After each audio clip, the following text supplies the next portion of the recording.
How we doing? This is Fox back again with another tutorial for ADSR. If you're not subscribed to our YouTube channel, I'd just suggest you head over there and check out some of the other videos we've got on there. It's www.youtube.com/ADSR-tuts. So yeah, that what I've just playing there was a preview of the sound what we're going to be making today. I've called it a dream pad. It is just a really lush analog sounding pad. Basic oscillators again. You don't need to have anything too gritty or digital to make a nice pad. It's a sine wave, a triangle and a hypersaw. The fullness and the depth of the sound comes from all the modulation what we've got going on, and there is a fair bit of it. So we need to get started, so we'll go ahead, drag one of these initialized patches onto part 1. Okay, an oscillator 1, as I say, is a classic waveform. I pulled it all the way around to the left so it was a sine wave. I kept the semitone dead center, key follow, velocity to oscillator, everything as it was as standard.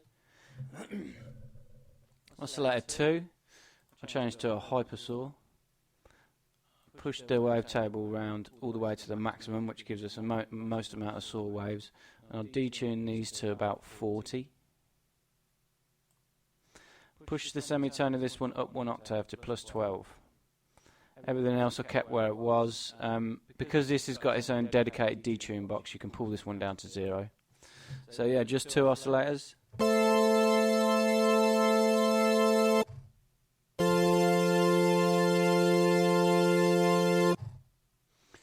I don't sync the oscillators together. We don't use any sync amount or phase in it or anything like that. Everything in the middle section just keep as it is. Oscillator 3, I use another classic waveform, a triangle. Kept this one where it is as standard. Kept the detune where it were. So 3 oscillators.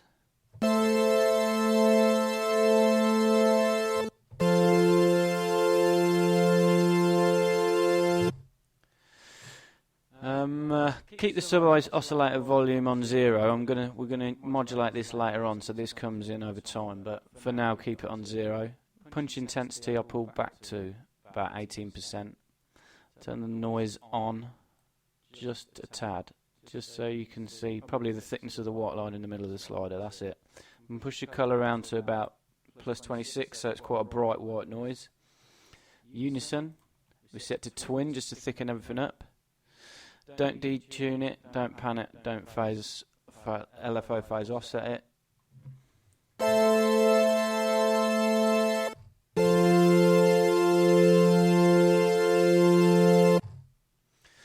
Still quite static at the minute, not much going on, but it's going to get better as the patch progresses. So we're going to go to the filter section now. It's filter 1 I changed to analog mode, set to a low pass 4 filter. Pull the cutoff back to about 90. Filter 2 I kept on a low pass filter as well. Push this round to about plus 34. We're going to use an envelope to modulate both of these cutoffs. Keep them both on positive. Make sure the cutoff link and the filter link are both highlighted. And dial the envelope amount round so it's just underneath the A. We'll set the filter envelope up while we're here. Push the attack right out. We want it to slowly open this filter up over time. Push the decay around to about the same, about 2 o'clock. Sustain level at full. Slope where it is as standard. And pull the release back to about 1 o'clock. So yeah, both filters in play.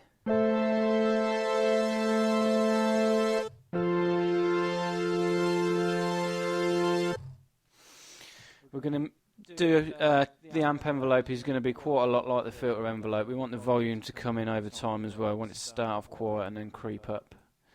So yeah, the decay level all the way around full for this actually. Sustain back to about 2 o'clock. Slope, just back it off slightly, and release to about 12 o'clock.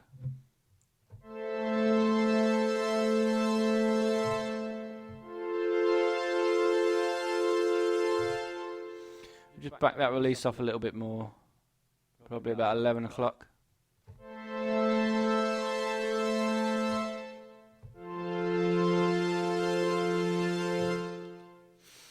So that's it for the filter section. Actually, I'll change it. Click this button here, Series 6. That means it's just a 4-pole filter to the saturation and a 2-pole filter. It's just a slight adjustment, but it does help the sound a little more analog. No resonance on any of the filters. We won't do anything with the delay or reverb sends. We're going to do them later on. So next we will go to the LFO section. LFO1 I use to control the filter bank frequency, which when we get to that in a bit is this here. We're going to have this as a comb filter. It's going to modulate the frequency that the comb filter is at. It gives a nice phasing effect as the sound progresses. So yeah, as I say, LFO1, click on this box, filter bank frequency, and I've dialed it positive to about in between 1 and 2 o'clock. Push the trigger phase all the way around, so it's going to start the cycle every time a new note is pressed. I'll set the clock to 4/1, sorry. I think that's a whole bar it's going to take for it to do a cycle. That's it. I didn't use LFO1 for anything else. LFO2 I didn't use at all. LFO3 I did use as well, because this is a designated sort of tremolo effect. I set the clock to 1/8 for this, a lot quicker than we had the LFO for LFO1. I changed it to a sine wave because I wanted it to be nice and smooth. And this fade in, it's like a delay on the LFO. When you press the note down, it's going to take a while for the tremolo to come in. It's a nice effect. It means you get a nice wobbly effect towards the end of the notes. Nice with pads. And we're going to use it with the designated box that you get for the tremolo, which is Oscillator 1 and 2 pitch, round to about 11 o'clock. So you should hear this tremolo coming in towards the end of the notes.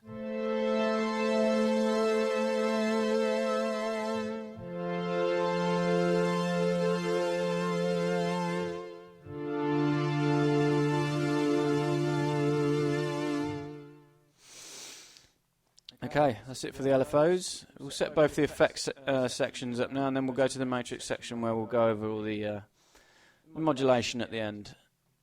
So, for FX1, I changed the analog boost to a stereo widener.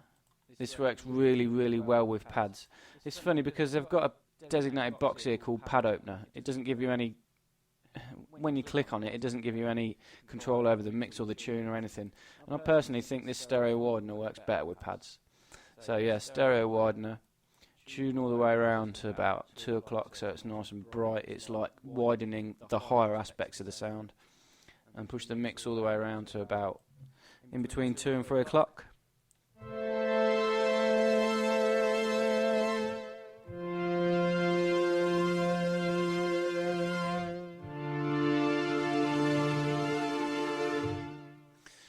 A bit of light distortion is going to help fuzzy the mids up a little bit. I use a mint overdrive. Pull the mix back to about 9 o'clock. As I say, we don't want too much of this. And the drive around to about 11 o'clock. Tone all the way around to about 35%, 36%. So it's aiming it at the highs and high mids. Works really nice with the tremolo, that mint overdrive. The other effect, as I said, what I spoke about earlier, is a comb filter in the filter bank. Pull the mix back to about 2 o'clock. And this is the knob that we've modulated with the LFO1 earlier on. We're going to push the frequency around to about C2 or D2 for a good starting position. And push the stereo phase around to about 80 degrees. So the LFO is going to modulate the frequency on this, which gives it a slight phasing effect.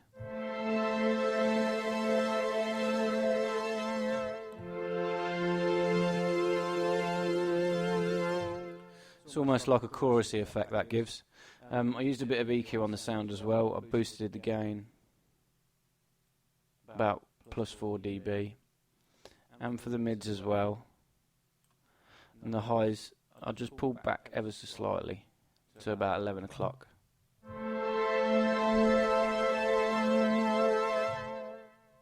Right, the chorus, I'm going to click it on, turn it to a classic, tiny little bit of mix, just so you can see a bit of blue starting. We're going to modulate this with something in the matrix section in a moment. No delay, no feedback. So yeah, tiny bit of classic. You won't be able to hear it now, but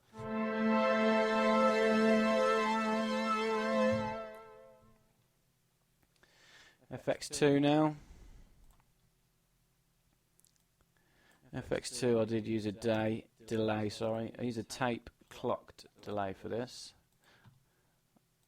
First one I set to 4/16, the second one was 2/16 when it comes as standard. Just a bit of feedback, and the volume for the delay was on -8 dB.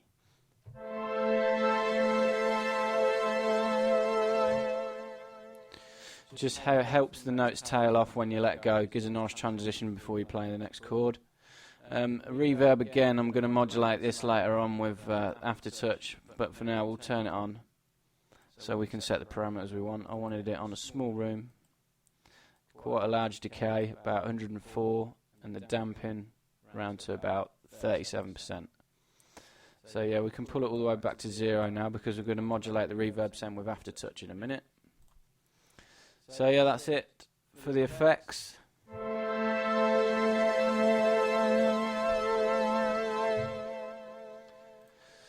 So quite a lot of modulation in the matrix section to get your head around. We're going to use the amp envelope as a main modulator. That is this one here. It's got a nice curve, so it's this one here, so it's got a nice curve. It's gradually going to bring in whatever effect we ask it to over time. I told you at the start we're going to use it for the sub-oscillator, so as the notes progress it's going to bring some sub-oscillator in. Sub-oscillator amount. Sub-oscillator volume. Pull this so the start of the box is just beneath the S. So you're going to hear the sub-oscillator come in as the notes progress. Probably give it a bit more actually, underneath the O. Yeah, perfect. Same with the noise as well, we're going to bring noise in gradually. This one in between the sub-oscillator and the bottom one so you get like a steppy effect.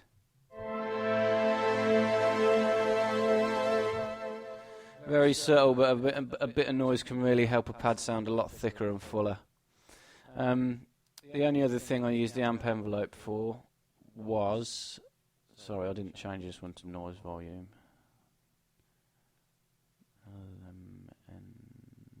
Noise volume. And the other thing I use the amp envelope for is unison detune, which is, in the oscillator section, this. It's going to push the detune around, which gives everything a bit more space and makes it sound thicker as well. We don't want much of this, probably about the same as the noise volume.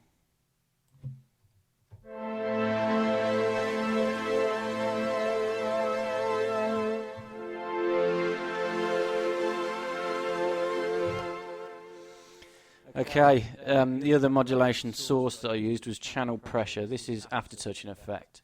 If you've got a keyboard with aftertouch, or if you're a keyboard player, when you're playing pads you really do want to utilise this.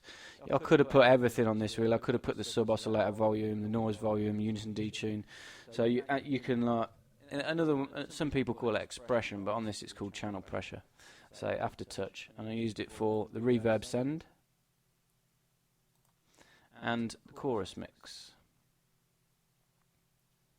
So after you've played the chord or whatever you're doing with your notes, as the chord's playing, the more pressure you put down on the keyboard, the more reverb you're going to get, and the more chorus you're going to get.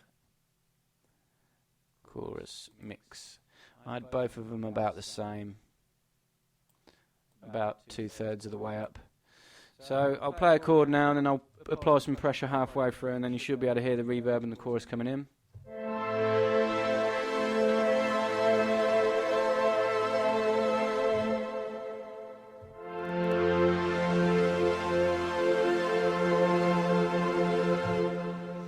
Turn the chorus mix up a little bit more actually, just so it's ahead of the reverb.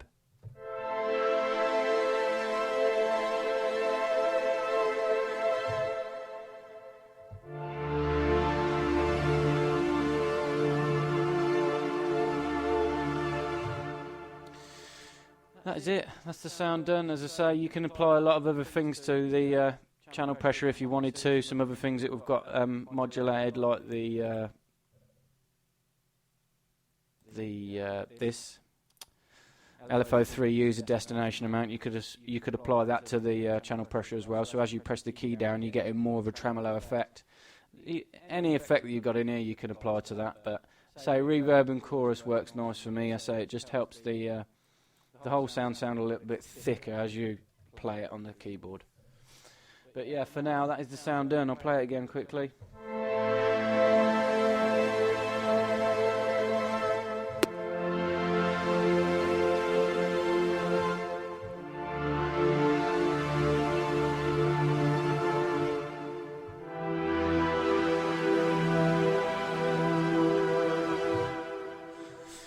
There you have it, DreamPad. Thanks for watching as always. Any questions or requests about the virus, please leave them in the box at the bottom. We'll try and get back to you as soon as we can. Okay, thanks again for watching. Cheers.